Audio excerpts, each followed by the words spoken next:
Another episode of the Callum Dunlop podcast, and I'm kindly joined by Emett Mckenna today. Someone that I've wanted to get on this podcast for a long time because I feel like he fits the perfect message of what I'm trying to portray with it, and someone who I actually look up to and inspires me as well because he's went through quite a similar journey to myself, and I want to talk about some of the challenges that he's overcame, and talk about really some of the things that he's went through, overcame, and got to the place where he is today. So, welcome, Emmett. So, usually when I start off these chats, I go into talking a little bit more about where it all began and where you grew up.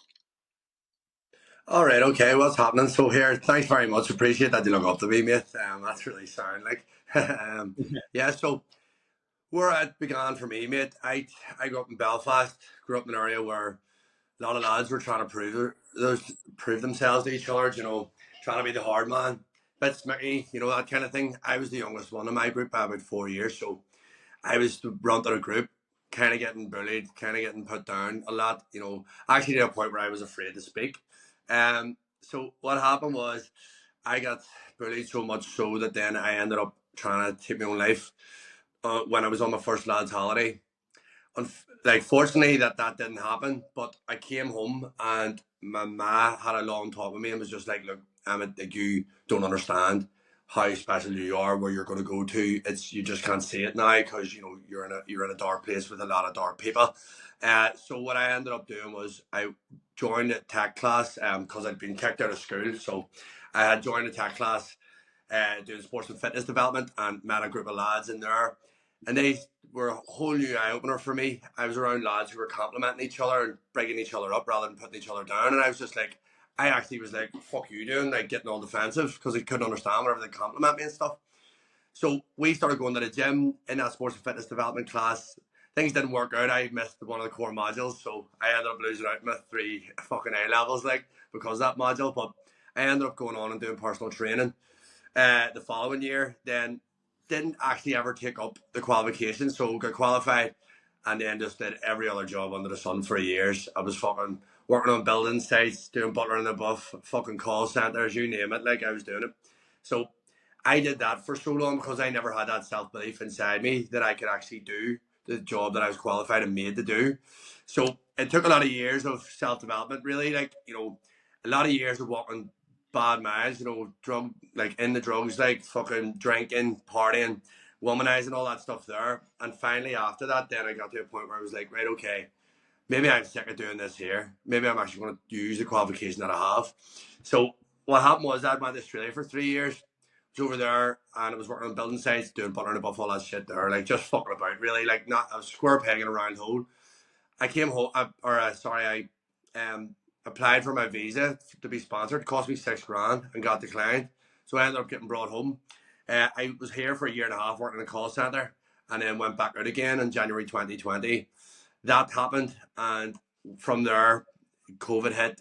I had no job over there. I had to spend my last savings to get a fucking flight back to Belfast. Found myself back in my fucking ma's house doing nothing, and I was absolutely skint. So I texted my dad and says, Dad, is there any chance you lend me your car? I do Chinese deliveries. He's like, yeah, son, that's dead on. So I went and texted local Chinese doing deliveries. And when I was doing it, I used to come on my story all the time and be like, step right up, get your Harmony Pass tonight. No, you want a fucking Chinese and doing all this here, trying to get people to buy the Chineses, right? The reason being is I was making an absolute killing from doing that because no fucking food places were open. So everybody was in the house. And I just kept being like, you want a Chinese, you want a Chinese, which is kind of counterproductive considering what I do for a living now. But I used the money I made from it to build a gym at my house, built the gym at the house, and then started PTing from it. I got so far with the PTing in person, but I knew I wanted to help more people. So that was whenever I decided to go online. And then in steps you, we both joined the same mentorship. And everything changed then from there. I decided, you know what? I know I can reach fucking hundreds and thousands of people rather than just the local community. So that was where everything changed for me. Now I have a budding business, online coaching. I don't do any in person anymore. It's fantastic. It's been an absolute life changer for me, mate.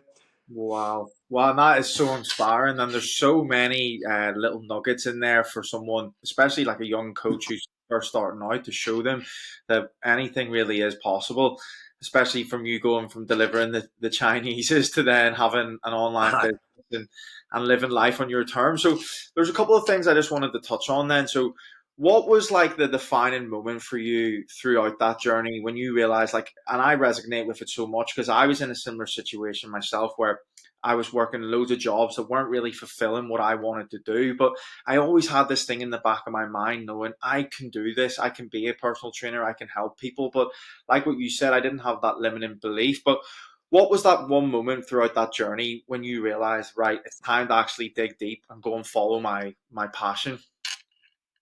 So for me, I would say my rock bottom point was when I'd sold my car, I'd got rid of all my clothes, I'd moved over to Australia to go live in the sun to try and make it work again. And when I was there, I just nothing was working out. I was going on applying for building site jobs, not getting them. It was pissing rain in Sydney, which is unheard of in the summertime.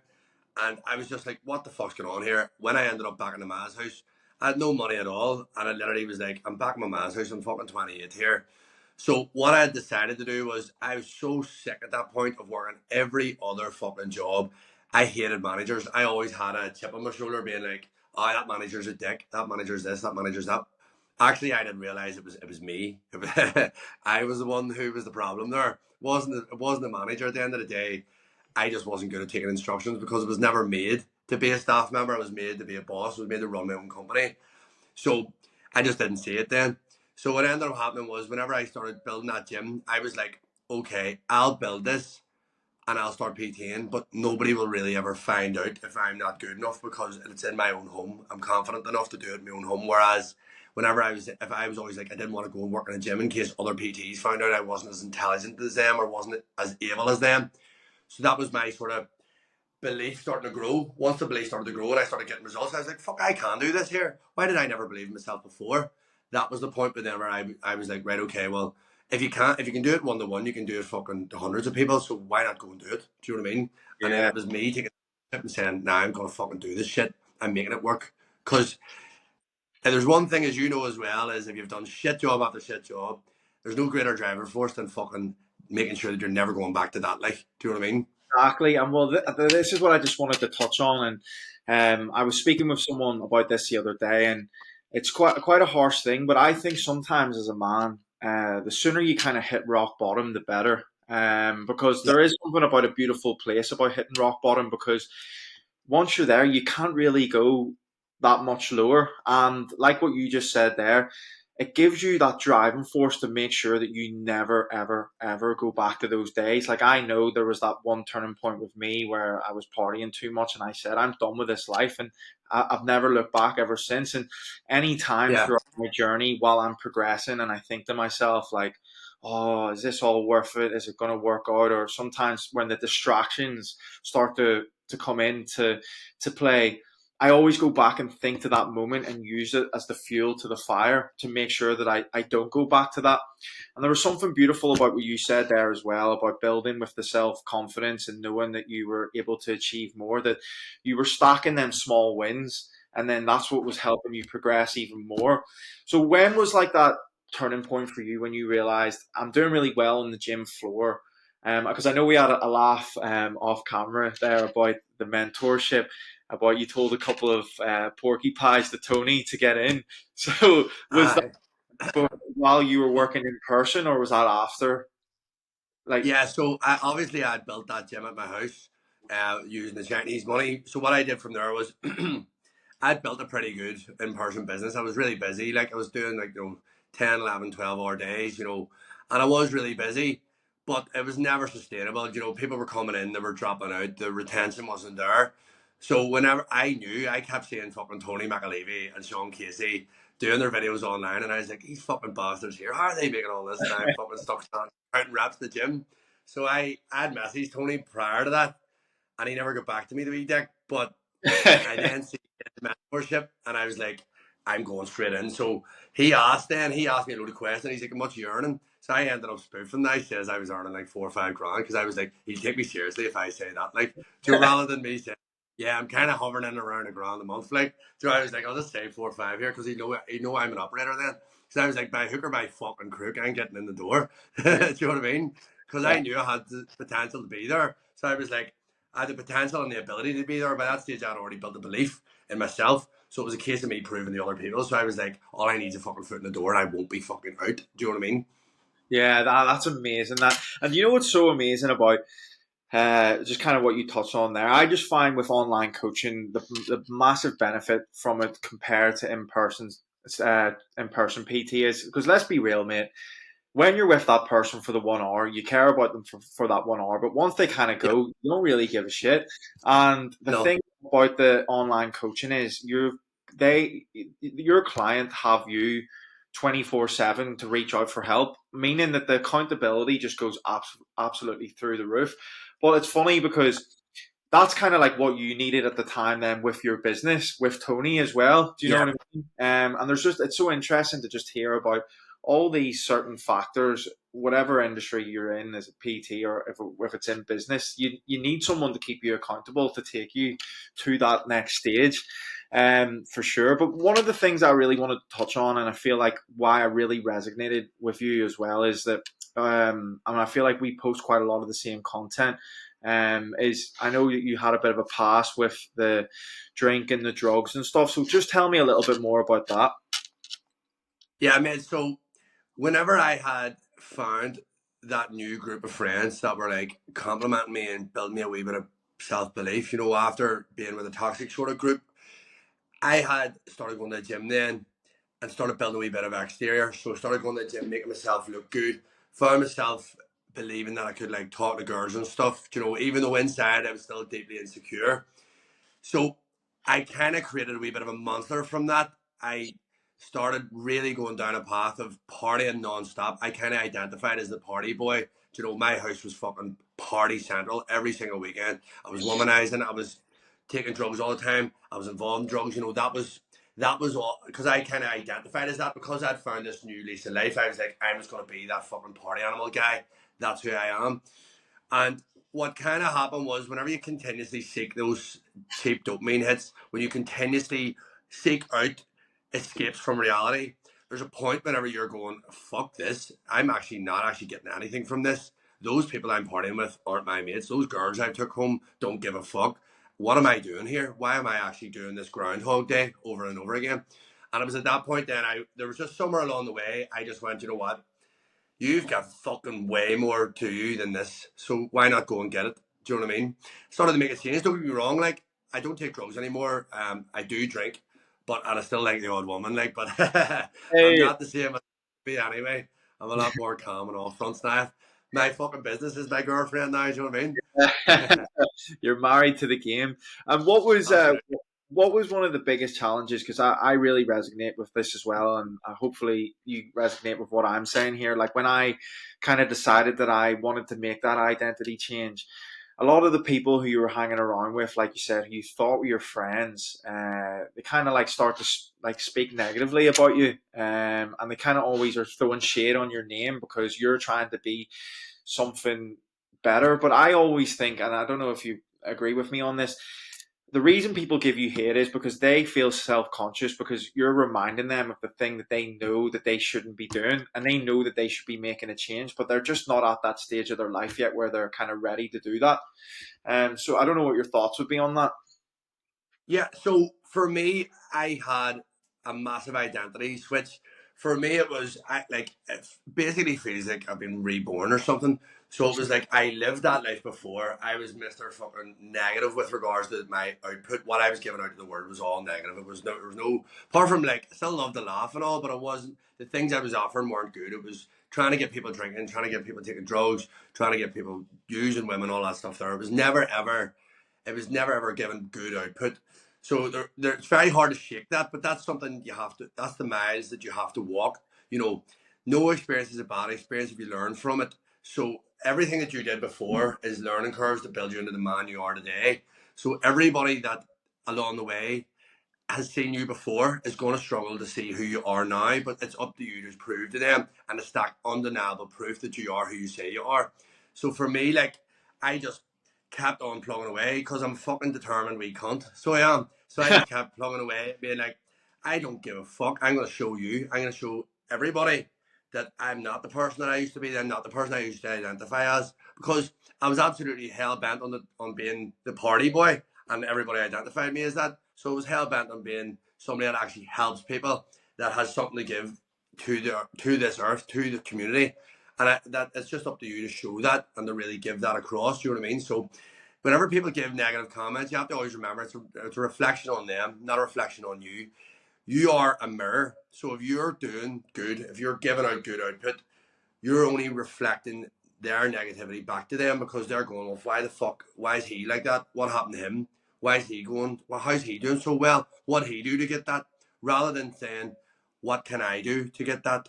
Do you know what I mean? Exactly, and I know we were speaking about this off camera, but the moment I feel like you progress in life is when you just take full responsibility for what's going on in your life. It's so easy, and I know I used to do it. Like I used to blame everyone else. Like when I was working these Yeah. 9 to 5s, I used to always say, "Oh, my boss is a dick. This boss is a dick.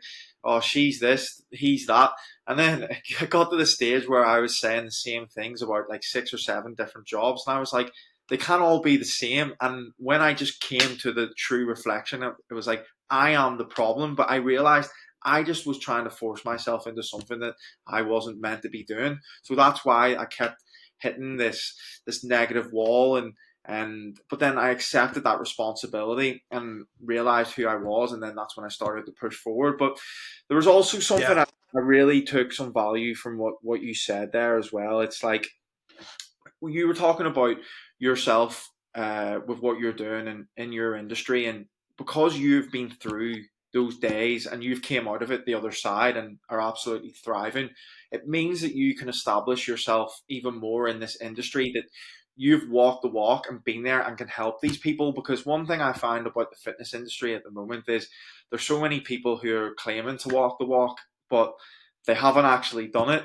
and they're giving like advice on fat loss and they're not even in shape themselves. But because you've been Yeah. through the path that you have, you you are going to be able to give your clients the best possible advice because you've lived the days that they're living and you know the exact way to get out of it. Yeah. Well, what I actually tend to find, my clients will vouch for me on this one, is that I end up kind of life coaching as much as just physique coaching. I believe that everything in your life comes from when you start to look after yourself first off. So the first thing is get your body in shape, right? Then when you've built a bit of confidence, then you're more confident in your workplace then to give off that that vibe that you're able to be promoted. You should be in that higher position because you take yourself seriously. When you take yourself seriously, you take everything else seriously too. So I end up teaching my clients that, quite often they'll come to me with relationship questions. They'll come to me with like, I have an issue with my boss, this, and I always try and offer as much value as I can to them in that way too, because I do honestly believe I've walked all them shit miles. Had all the arguments. I fucking hated all the bosses. Done all that. Girlfriends, the whole whack, for me to get to the position now where probably at 32, I've probably the wisdom of somebody a lot older. Do you know what I mean? And like that's and honestly, it comes from doing that in order for you to be able to give that. I do agree with you though. I think a lot of the fitness industry now, you have to remember, I look at it from a place of, I'm glad that I'm genuinely being myself and I have genuinely walked those miles so I can talk about those subjects. I think a lot of other young budding coaches out there are maybe just trying to find subjects to talk about the same way I did. There was a time whenever I was trying to grow where I imitated Tony McAlevey, imitated Sean Casey, imitated James Smith, and it was only when I realised, stop imitating everybody else and start being fucking yourself. I'm Emett Mckenna. Give out what I have to give. And then that was whenever I started to get following and people started to actually listen to what I had to say. I think a lot of them other young coaches are maybe just still trying to find their feet. So they're trying to veer into subjects they're maybe not qualified to do so just yet because they Mm-hmm. don't know where they're at. It's really that's where they need maybe a wee bit of coaching themselves on just who the fuck they are and what do they offer to the table. Do you know what I Yeah. mean? Yeah, and I think it's amazing the fact that you can even admit that, because some people wouldn't even have the balls, mate, to step up and say that they were like that once upon a time themselves, copying everyone, because everyone's ego is just so through the roof these days that, and that's Massive. what it's crazy. So like hats off to you for admitting that. But one of the things that I also wanted to touch on with the alcohol and the drugs and stuff, um, is there anything that you regret about those days? Like, would you change? Like, So my question is, would you change? Would you change them? probably not. I mean, what I would say is no experience is a bad experience if you learn from it. So every single experience throughout your life, as long as you didn't kill anybody, is a good experience because you learn from it. Now, in saying that, there's certainly there's certain things that I gave my ma hell. I was a nightmare. As a nightmare from I was about 11. I just went real bad. Just met a bad crowd and just went down that route. I felt very sorry for her. I give my dad hell too, but he was a wee bit more able for it because he was from the street himself. You know what I mean? Whereas my mom wasn't. She was a wee innocent girl. She wasn't used to fucking this rowdiness and this kind of way of getting on. So there's certainly aspects that I would like to give my man and dad a bit more of a break on. But all in all, I don't actually regret any of it because it wouldn't be who I am today, and I wouldn't have the knowledge and experience that I have today without having made all the mistakes beforehand to get me there. Do you know what I mean? Yeah, now that's an amazing mindset to have, and I think just touching on the last question as well. Like, I'm a really firm believer, and by the sounds of things, you can resonate with this as well. Is that I truly believe in this life. Like, it's if once you can't do anything until you get your mind right. Like, once you've got your mind in Yeah, the right place, everything else just kind of snowballs. And I just think for me, like when I look at back, and you've already just said this, you're looking at all. You can choose to look at these experiences from the past as a victim and go, "Oh, poor me," and this is the reason why yeah, I'm in this position. Or you can use it as fuel to the fire to make you push forward even more. And I've spoken to so many people who are like entrepreneurs like ourselves, trying to grow and be better, and I really find that they've never had this smooth sailing childhood or past. They've always had adversity and came out of it on the other side. It's never just been like they've had it perfect, but I feel like that's what they're doing is they're using it as the fuel to the fire to just keep pushing forward and making sure that they don't go back to that person. So if yeah. I is there anything you'd like to touch on that or Yeah, well, I mean, certainly, I think the most successful entrepreneurs out, any business person at all, anybody that's successful has went through fucking pain. So my pain is knowing that I never want to be the person I used to be. I never want to go back to that life. I never want to have to clock into a job that I don't like, listen to a manager that I don't like, having to ask, can I go and take a shit because I haven't got myself into a position to decide whether I can do that or not myself. That is such a strong driver for me. That meant going on the weekend, getting absolutely smashed, smashing some bird who I didn't even fancy just because. All of that is such a driver for me to be like, I never want to go back to that life. I don't want to go there. So I always find people ask me in my Q&As, as you know, my Q&As can be a wee bit loose at times, but people always ask me things like, how do you stay motivated? And I'm like, motivation is just an emotion. Discipline is what's going to get you there. So the end of the day, if you are always reliant on motivation, you're not always going to get there because you're just going to end up giving up certain days. Whereas if you have the discipline, if you have the driver to begin with, the pain to begin with, that's going to make you move forward, that's going to motivate you, then it's the discipline that's going to hold you there and keep you driving forward. So even on the down days, even on the shit days when it's hard, when you have clients leaving you left, right, and centre, you don't know why, all that stuff there, you just keep on fucking driving forward because you know I'm going to keep doing this. I'm disciplined enough to get here and have the motivation from the past in order to make sure that I'm not going to go back to that. Do you know what I mean? 100%? Can I ask a question? Would you say that you have an addictive personality? Absolutely, aye. Absolutely, aye. If I Yeah, like something, I fucking love it. Know what I yeah, but mean? the reason why I'm asking you this though is, I find that like most young successful entrepreneurs that you speak to, is that they all do have really addictive personalities, and once upon a time, they were addicted to the vices, the short term dopamine hits that obviously were kind of leading them down the wrong path. But then once they identify that that's the thing that's been holding them back from their potential, they then use that addictive personality into things that are adding value to their life and not taking away from it. And that's Absolutely. you strike me as someone that like the moment that you kind of identified that about yourself, that's when you really started to see the success. Yeah, well, so I actually would never have been aware. I wasn't too sure that I had a addictive personality. I just knew I liked certain things and just continuously did them.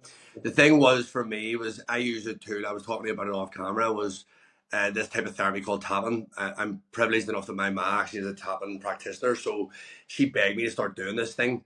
This is where you tap around areas of your body, and it's a type of therapy. And what it finds is it finds the initial root cause of why you feel a certain way. So I have done tapping on why I was going out and getting smashed all the time. I've done tapping on why I was going out and chasing women continuously and never actually wanting to work on myself, never wanting to work on something that I valued. It was just continuous dopamine hit after dopamine hit. So I'm very privileged that I ended up using that as one of the many tools that I used in order to get to where I am today. I think that really is the driver force. When you start to look inward, your output starts to become so much better, and then everything starts to fall into place anyway. So it's the minute you start looking inwards and start realizing, yeah, maybe this behavior isn't right. Maybe I shouldn't be doing fucking this. Maybe I shouldn't actually be wasting 24, 48 hours on the swell for no reason. Do you know what I mean? Then once you start realizing that, you're like, oh, I fuck that all makes sense. How did I not twig on that earlier? Do you know what I mean? 100%. What's one piece of advice that you would give to a young man who is kind of going down the wrong path, similar to what you did, knowing that they could do better? So it's great you asked this question because I've been asked to come into prisons. I'm doing a talk in the prisons here in McGallery here next month That's for the same amazing. reason. It's to kind of talk to them about what you can get to rather than where you're at now. What I'd say is the first thing is ignore the noise. Work out what it is you like. Work out what it is you love. Obviously, look, we all like fucking dopamine hits, not that, but work out something that you're really, really passionate about, and then lean in on that. When you start to lean on that, you'll find that you'll have detractors. You'll find that people talk you down, tell you not to do it, take the piss out of you. Ignore all that noise. Ignore everybody else. Keep going forward. Keep driving towards the thing you want to do. The minute you start ignoring and stop giving a fuck what everybody else has to say is the minute that you start to succeed. The minute you start to see that success, because once you start not listening to everybody else and start going on your terms, driving your car because you're the one behind the fucking steering wheel, is the minute that then you determine your future. Is what Yeah. I'd say. So anybody, young man out there, have a bit of self belief and go and fucking do what it is you want to do and ignore everybody else. Yeah, that there's so much value in that. And another follow up on that, what would you say is the biggest lesson that you learned along the way from this journey, from like completely changing your life? In all honesty, one of the biggest lessons I learned is the power that you have and what you have to say. So I have the power of saying no and the power of saying yes. So see the power of saying no, saying to somebody, nah, I'm not drinking, even though they're like torturing you, wanting you to do it. Nah, mate, I'm not drinking because it doesn't suit your agenda. No, I'm not eating that shit because that doesn't suit my physique that I want to get to. Having that power of saying no is so strong. And then the power of saying yes, of actually being like, yeah, I do want to actually look after myself. Yeah, I do give a fuck about me. I give a fuck about what I have to do rather than not. Once you start to give a fuck about yourself, then everything else starts to fall into place as well. So it really is that simple. You are the driver of your own car. You're the one behind the steering wheel. It's the point of it is it's up to you on where you're going to go, where you're going to take yourself. You're going to go from A to B. You're going to go to A to fucking Z. Do you know what I mean?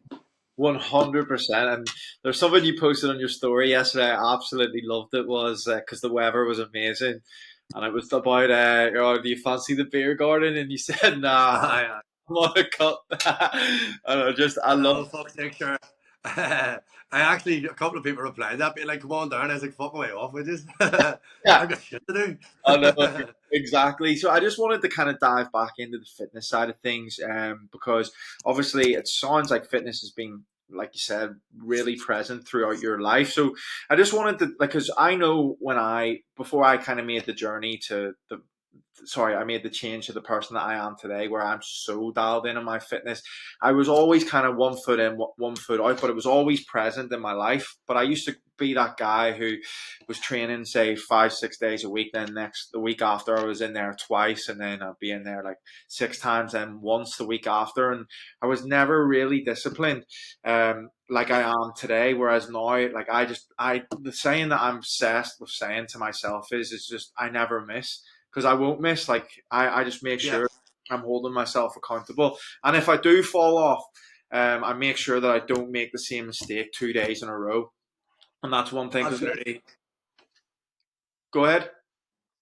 Yeah, absolutely. So I actually have that as one of my rules with my clients. You don't make the same mistake twice. So, for example, if you broke your dad and you went out and drink on the Saturday, you don't deserve a fucking pizza after just because you're a wee bit hungover. You get right up the next day, you go out for your steps, you get to the fucking gym. See me, like, see if I'm hungover, it doesn't matter what the scenario is, I don't miss either because I'm like, no, fuck, that's not an excuse. What, you went out and got steamboats, so now you deserve to have a day off and just sit and feel sorry for yourself? No, get up and fucking start being proactive. Do you know what I mean? Rather than deactive. Yeah. So really, with me as well, I would be the same. The discipline thing, I would have spun my wheels for years. Not not really going to the gym some weeks, missing them the other weeks, not hitting my protein. Once you start to dial in and you start to go, my standards are up here rather than down here. Once your standards are up there, every other part of your life starts to fall into place because, you get up in the morning, you make your fucking bed, you open your curtains, you make sure you hit your 30 grams, 40 grams of protein in your first meal. You make sure you get to the gym, you make sure you do your steps. Once you start making those absolute prerequisites in your life, everything else falls into place for you. I remember whenever I was younger, I used to be a salesman at one point, and my dad says to me, "What time you finish work at?" And I was like 7, and he goes, "Emmet, you work 9 to 5?" And I was like, "Nah, finishing at 7 because I go to the gym after work." He's like, "Nah, that's not work." And I was like, "It is in my head because no matter what, I wouldn't miss work, so I'm not missing the fucking gym." And too many people have this opinion that they're like, "Oh, maybe go to the gym. I'll try and hit the gym today." See that maybe, that try, that use of language, that you have no intent in that. Whenever you change that to "I'm going to the gym today, I have gym at this time," when you change that language slightly to a more definite, that's when everything else falls exactly the way it should. Because you're not fucking about then. You're not meaning to. You did it. Oh, there's so much value in that, mate. And I absolutely love that. And I find that sometimes with online coaches and stuff, they get a lot of negativity thrown at them because, like, the general population sometimes think that we're better than them because we do all this fitness stuff and we've got it really easy because it's our job. But there's something that you touched Aye. on there. There's something you touched on there where this is the difference is like we don't when we like let's be real, we're humans, right? We're not perfect, we're going to make mistakes, but the difference is when we fall off, like we said there, we get back to it after a day. We don't make the same mistake twice. Whereas these people, they have that all or nothing mindset where they make the mistake and they go, "Oh, fuck it, I've done this now. I may as well just give up." Whereas that's where the progress is made by just making sure that you get in there the next day. And yeah, it may not be the most perfect, most perfect training session, but it was better than doing nothing. Doing You fuck. know what I mean? Yeah, And absolutely, go ahead. absolutely. I think the general population who don't like online coaches, the reason they don't like them is because they don't understand them. They're maybe unhappy in themselves. See if you've took the time out of your day to comment under somebody's video that you don't know. It's a very big fucking reflection that you're unhappy in yourself. See, even at my most unhappiest, whenever I was seeking dopamine after dopamine, I still wouldn't have commented under somebody I didn't know because I was like, sure, let them do what they need to do. So it really is a defining notification that somebody isn't in a place that they need to be in if they're taking the time out of their day to be that negative to somebody. The reason why people don't really understand us is because they can't see that the wood through the trees. They can't see that once you start looking after your body, once you start looking after your mind, setting the standards for yourself, that spills into all other aspects of your life anyway. So if we and you, for example, we are a lot more mindset. So whenever we're talking about that stuff and sort of like saying, this doing this stuff here, doing the easy stuff or doing the hard stuff will create an easy life. Doing the easy stuff will create a hard life. When you start talking like that, people don't want to hear it because they're like, sure, what would he know? He's just a fucking PT. But they don't understand. They haven't taken the time to actually listen and hear that maybe you've walked the walk they're walking at the minute. Maybe you've done a fucking worse life than them. Maybe if they actually took the time to actually listen and hear that, then they probably understand that it's not just all about fucking counting reps in the gym and fucking counting your calories. Do you know what I mean? There's a lot more to it than that. It's not, and that it's so true, and something that I wanted to touch on as well.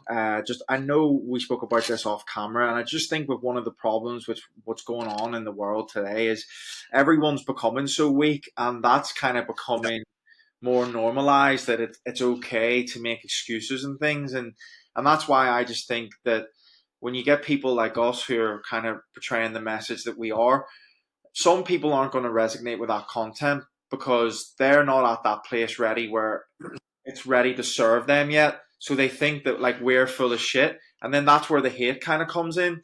Whereas Yeah. you need to, I find with my content and when I get hate, those people, they're just not ready to be served by me yet. And it's one of them things you can sit and take it personally and go, oh, and get offended by it. Or in a way, I just kind of feel sorry for those people at the time, and I know one day my content's going to resonate with them. And whenever I get a bit of hate, I just kind of tell myself there's going to be a day where I'm going to say I told you so, and that's the way I kind of deal Yeah. with it. Yeah, well, I've had. I mean, I get bombarded with hate stuff. You know, the end of the day, people don't like to see a confident man. It's very funny. Women say they see a fellow woman being confident on Instagram. They're like, "You go, girl. You get your shit. You got that stuff." See if it's a man and a cocky bastard. Like, who's he think he is? Which is a complete fucking negative mindset. Where honestly, I do believe that men these days would need to grow a set of balls. They're very weak. They're very soft, and they're very brittle men now. And it's our job to create that and to really build that up and to show men that you can be confident. You don't have to be apologizing for being confident. Now, of course, if you're fucking cocky, certainly different thing, but you don't have to apologize for being confident. And I think that what happens is that men don't like that as well. They see other men being confident on camera and they're like, fuck that bastard, because it's always a reflection inward. Everything you do is a reflection inward. So if you are feeling negative towards anybody at all, it's generally because it reminds you that you aren't them, that you aren't doing what they're doing, and it points out your weaknesses, and you don't fucking like that. Do you know what I mean? So at the end of the day, you have to take hate as a compliment. You have to take it as, here, cheers, mate. Thanks for that. You're reminding me I'm doing something good. And as you say, you mightn't help them today, but you will down the road. See what I end up doing? I always comment underneath and I try and prod them a wee bit, get a wee bit more out of them. And what ends up happening is every fucking time they end up throwing the towel in and go fucking all right. Like, I was only joking anywhere. And you're like, I dead on, mucker. You weren't fucking joking at all. You just didn't. You didn't have cells, did you? They just didn't have a set of balls. But you know the thing is as well, no publicity is bad publicity, and I really like what you said there. But and I resonated with it so much because I'll tell you this. This is like me. This is the first time I've ever really spoke about this. Was I used to watch all the people doing online training and stuff, and I used to look at the videos, and I used to be a hater, mate. I would be like, Yeah. why are they doing that? That's so cringy.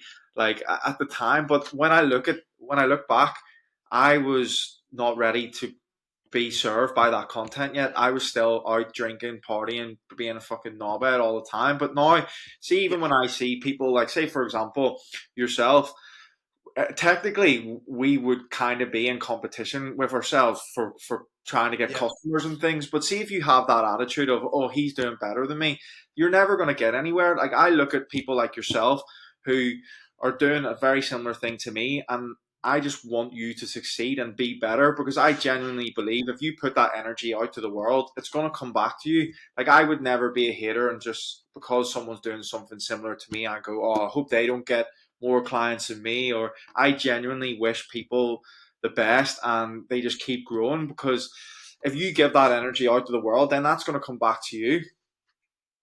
What I found is when you really want to succeed, you want to be the dumbest man in the room. You want to be the dumbest man in the circle you're with. So I find that I started reaching out to people that were so far ahead of me, that were doing so much better than me. I even lied about my income in order to get there. But the reason being was because I was like, I want to fucking learn from them. I want them to go all the way to the top, because if they're going all the way to the top, if they're that fucking good, they're going to bring me too. And it's the same way you're talking about me to you. Like, at the end of the day, you know, it's not bullshit I'm firing out there. It's legitimately what I believe in and what I think. So if I'm walking that walk and talking that talk, then there's most likely I'm going to fucking help you rather than put you down. So even though I would say, rather than competition, we're more like colleagues. We're more like, you have your amount and I have my amount, and whoever wants to work with you wants to work with you, and whoever wants to work with me wants to work with me. There's enough room for everybody. There's enough people out there that need fucking help, that everybody has an employment, but it's whether or not you have the attitude like you do, that positive one, where you see it as I want him to succeed, because if he does well, and that gives me the belief that I can do well, that's the right attitude to have. Whereas a lot of people have this, oh fuck him, especially in our country. There's a very, very negative mindset where people see other people do well, but they don't want to see them do too well. They don't want to see them do better than them, which is just mental, because anybody doing better, anybody in my experience doing better than me has brought me up. Anybody in my experience doing better than me has always encouraged me and said, you can do better. You never see a hater who's doing better than you. Put it like that. You never ever see somebody. No, you don't. Like, they're always somebody doing worse. They're always somebody in shit shape. They're always somebody who's in a shit place in their life, and they're hating on you because they don't like where they are. Somebody doing, you don't see Tom Smith, for example, right? Take him. Tony, another one, gets loads of fucking hate. How well are they doing? Absolutely exceptionally well. But people don't see that because they go, oh, fucking bastard, who's he think he is, doing his fucking stupid video or talking about this, that, the other. That while everybody else is making all the noise, they're the ones succeeding. And that's how it works. Once you learn to blank out that, keep on going, you'll get there. 100%. Like, there's two sayings that I was going to mention there. You've already mentioned one. Hate never comes from above, and people want you to do well until you're doing better than them. And like, that's what the problem is. People can't take responsibility for this. Like, I will be genuinely honest, on this is on my own podcast. When I messaged you and you like said you were going to come on to my podcast, I was absolutely buzzing, because I Thank know you, man. I'm going to learn so much from you, and you're doing what I want to do. Like, and I know if I keep ticking the boxes over the next like 6 to 12 months, I'm going to be in a similar situation to yourself. And I just am obsessed Yeah, with saying time just hasn't caught up yet. Like, if I just keep doing what I know I need to do, I'm going to get there. And it's just all about enjoying that journey and enjoying the absolutely. process and falling in love with it. But I just think as well, so many men just can't admit this. It's because their egos are just so big. They cannot admit that some people may be doing better than them. And I just It's think that, like, unbelievable.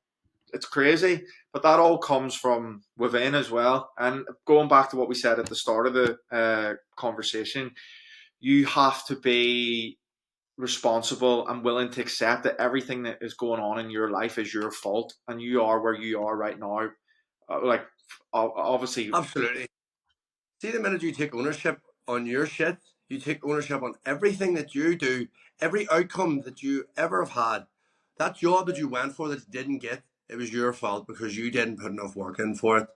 Everything, that girl that you fancy, that she ended up going with your mate, it's because you didn't take the fucking chance whenever you had it. You fucking overlooked the fucking signs. You are always the driver of your own car. It's always up to you what you get in this life.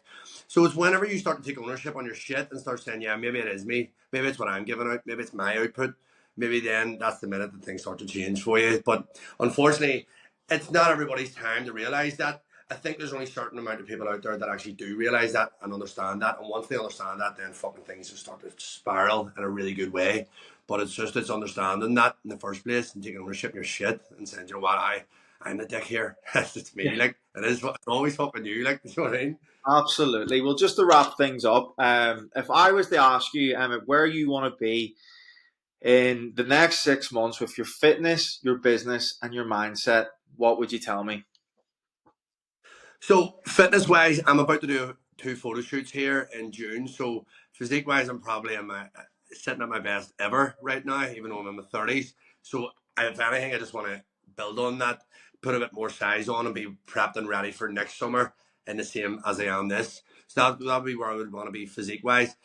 Business wise, I've just hired a girl to come on board with me. I'm in the market for two other people as well. So I want to expand the team out so that then I have more arms to the business, so that then it allows me to give my energy elsewhere within the business. Um, I've hit three milestones this year. Like, I've hit the numbers that I wanted to hit. So I've hit three best months ever. The last one was last month. So just build on that shit and the business wise and make sure that my income is just keep on growing and growing. That allows me then to put more money into the business and grow again. And then what was the last bit of the thing you were Um, asking me? with your mindset. Mindset. I would say right now I'm probably in my strongest mindset I've ever been in. I feel like where my position is with that is more of a position of giving that to other people, making them understand their strengths, their weaknesses, how to build on the weaknesses, how to build that up. that would be where I want to be with my mindset, because in all honesty, I see myself going down a route of teaching other people, mentoring other people, trying to get them, like, it goes in coaching hand in hand anyway. Do you know what I mean? So it's just a case of building on that and just continuously growing and believing in yourself. You know what I mean? So I wholeheartedly believe that I'm supposed to be at the very top, and I believe that I'll get there. Do you know what I mean? And you 100% will, and I wish you all the best and all the luck. And as I said before, time just hasn't caught up yet. You're gonna do it. Absolutely, Tom. Unreal. Listen, Unreal. I've really enjoyed it. It's been good crack. I know. Thank you so much for coming on and give us a fucking you. Give us a fucking you. Oh man, thank you so much for your time and Here, you never actually asked me why I say that. You oh want to know yeah, why I say it? tell me a little bit more about that then. So obviously people fucking always take, like, they commented, they shouted at me in the street and all, like, but it's actually pretty deep meaning behind it. My really good friend took her own life 2 years ago, and that was her phrase that she said. She always said it, like, you associated Mel with "can I get a fucking you?" Yeah. And I met her in Australia, and then she obviously took her own life. So I spoke to her ma about it after the funeral, and I was just like, "How do you feel about me letting Mel live on through my content?" And me say, because obviously a lot of my content's around mental health. I tried to kill myself before. So as much as it's a good crack saying, there's actually a good meaning behind it. And her ma was just delighted. Do you know what I mean? Kim was absolutely over the moon that I actually was like, yeah, I would love to do this and put this in my content. So she always comments on her reels all the time, just being like, "Oh, my Mel's still living on," and all. So it's a Oh good man, wee meaning behind it. that actually is that's beautiful. That like, and the fact that you're even getting resignated in the street and that people saying that to you, it must be nice because then it'll bring back all the good memories and things that you had with her and that. Absolutely. Yeah, Yeah, that's yeah, absolutely, mate. Yeah. I have fucking hundreds and hundreds of people come up to me now asking for pictures and shit. So it's nice that they all say that too, because I always make sure to tell them then and be like, "That's why I said." Because no, cause I've had fucking 10 hours walking down the street going, "Can I get a fucking you?"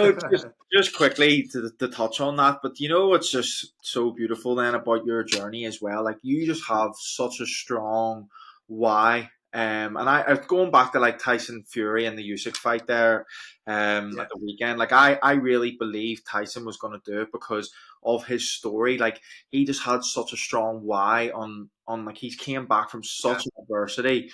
And I just felt like when a man like that has hit rock bottom and got to where he is today, like I feel like he's just unstoppable. And yeah, maybe he took the L officially on the record, but that's not going to stop him. And it's kind of similar to kind of what's going on with your story. You've got such a strong why. You've got that with that you'll never want to give up on what you're doing, and like that will just keep pushing you forward even more.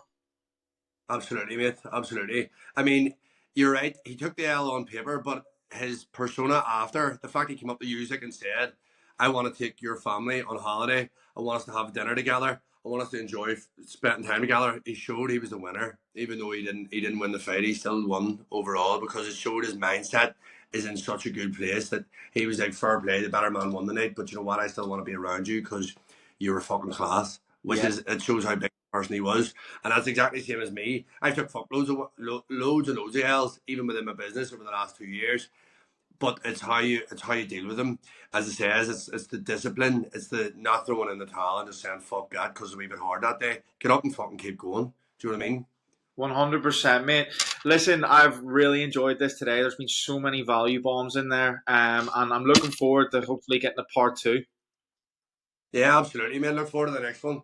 Thank you so much, mate. Cheers. Thank you. Cheers, Dad. Yeah. Yeah. Here.